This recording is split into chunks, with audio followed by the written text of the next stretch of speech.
I have been waiting for you. In medieval times, many believed that dreams held messages not just from heaven, but from nature itself. It was said that if you placed thyme beneath your pillow, you would dream of fate, that a sprig of rosemary could guard your mind from restless wandering, that an open window allowed the soul to travel more freely through the night sky. Halewyn believed all of it, not out of superstition, though. For him, sleep was holy. Herbs were not just medicine, but memory. A draught could carry you to the quiet places of the mind, where even sorrow could sleep, and even longing could rest. That is why he became a dreamkeeper, tending to the slumbering world with knowledge gleaned from ancient texts and whispered rumors on the wind. He lived in a cottage at the edge of town, where gnarled apple trees clambered over the roof, and the scent of wood smoke curled around his chimney like a friendly ghost.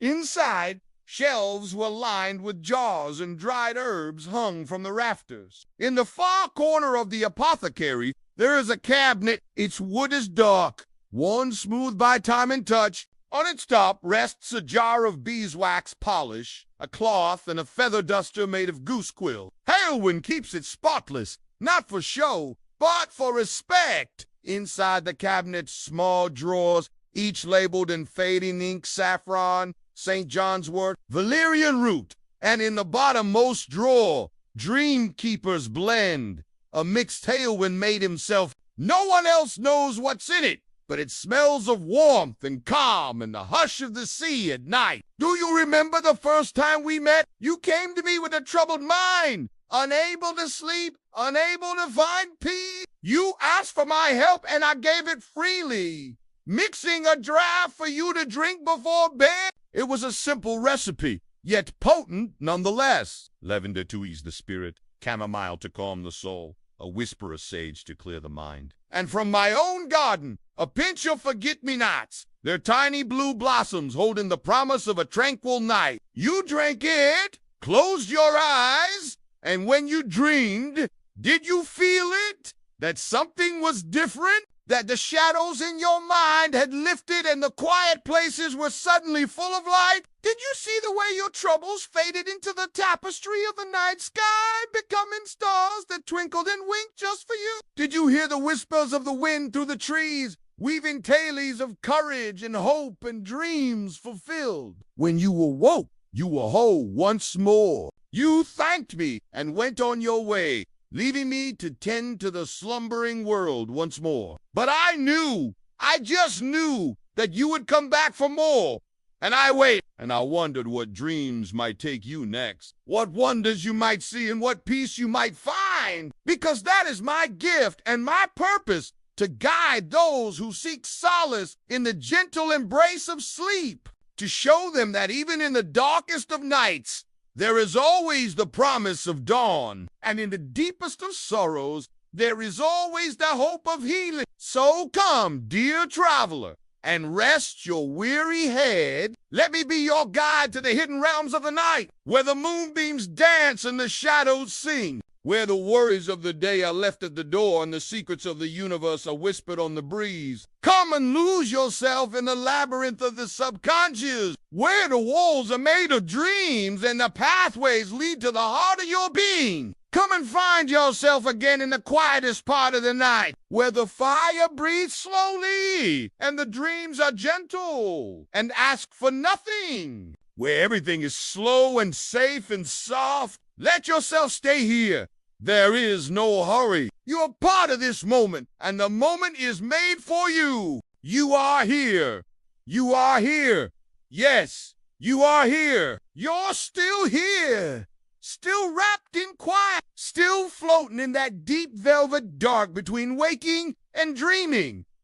The warmth is still with you. The scent of lavender, honey, and soft firewood still lingers in the air around you. You've not moved, but everything inside has slowed and soft. Let your breath be like Halewyn's now.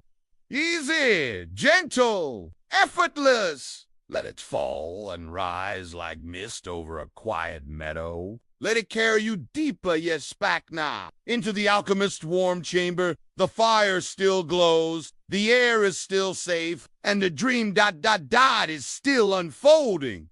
The night is deeper now. The village outside lies still and dreaming. Only a few candles flicker behind shutters. Far away, a church bell sounds once. Midnight. Inside, a soft rattling stirs the silence. It's not disturbing. No, it's familiar, rhythmic, part of the room. A wind has nudged the hanging herbs, making their stems whisper softly against the stone. The sound is like the brushing of paper or the rustling of a dream just beginning. Halewyn stirs, but does not wake. He shifts in his chair, sighs once, then falls still again. His fingers twitch as if writing a word in the air. Perhaps he's dreaming of a formula, or perhaps of his teacher, Sister Maywen, who once taught him that sleep is the alchemy of peace. Let's follow that thought, shall we? Let your mind step softly into Halewyn's dream. He is young again, barely more than a boy. The sun is setting over the monastery garden.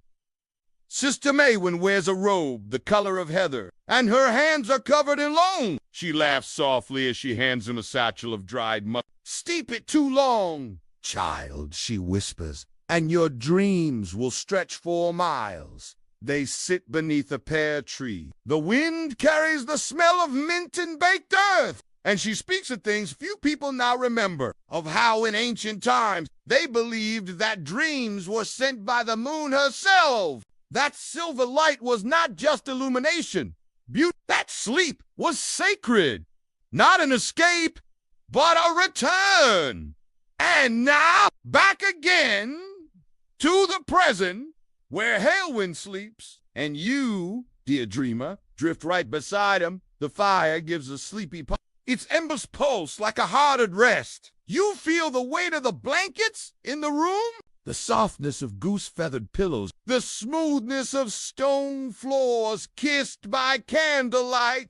The scent of honey still clings to the air, and near the windowsill, a small brass bowl warms itself by the fire. Inside, a spoon, wooden, smooth, round like the moon. One more sip of that draught, and even the thoughts begin to melt away, like wax pooling at the base of a flame. This isn't just a story.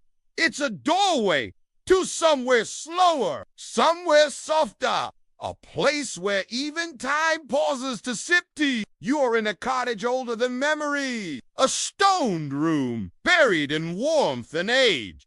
Outside, stars bloom like frost on the sky. Inside, the only motion is steam and breath and dreams, and every breath you take now guides you deeper. Breathe in and feel the weight of your day dissolve. Breathe out and feel yourself settle down deeper into comfort.